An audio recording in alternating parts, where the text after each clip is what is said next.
ইসরায়েলে আবারও নতুন করে ব্যাপক ক্ষেপণাস্ত্র হামলা চালিয়েছে ইরান। মধ্য ইসরায়েলকে কেন্দ্র করে চালানো সর্বশেষ এই হামলায় আরও ৩ জন নিহত হয়েছেন। আহত হয়েছেন আরও ৭৪ জনেরও বেশি মানুষ। এদিকে ইরানের চালানো সর্বশেষ এই হামলায় ইসরায়েলের বহু এলাকায় ক্ষেপণাস্ত্র আঘাত এনেছে বলে খবর পাওয়া গেছে। সোমবার এক প্রতিবেদনে এই তথ্য জানিয়েছে ইসরায়েলি সংবাদ মাধ্যম জেরুজালেম পোস্ট।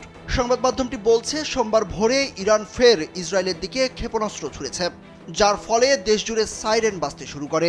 ইসরায়েলের কেন্দ্রীয় অংশে বিস্ফোরণের শব্দ শোনা গেছে এবং বহু এলাকায় ক্ষেপণাস্ত্র আঘাত এনেছে বলে খবর পাওয়া গেছে। এই হামলায় অন্তত ৩ জন নিহত হয়েছেন এবং আরও ৭৪ জনের বেশি মানুষ আহত হয়েছেন।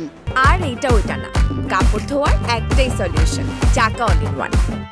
ইসরায়েলি স্বেচ্ছাসেবী মেডিকেল সংস্থা ইউনাইটেড হাটজালা জানায়, তারা কেন্দ্রীয় ইসরায়েলের ৩টি এলাকায় আহতদের চিকিৎসা দিয়েছে।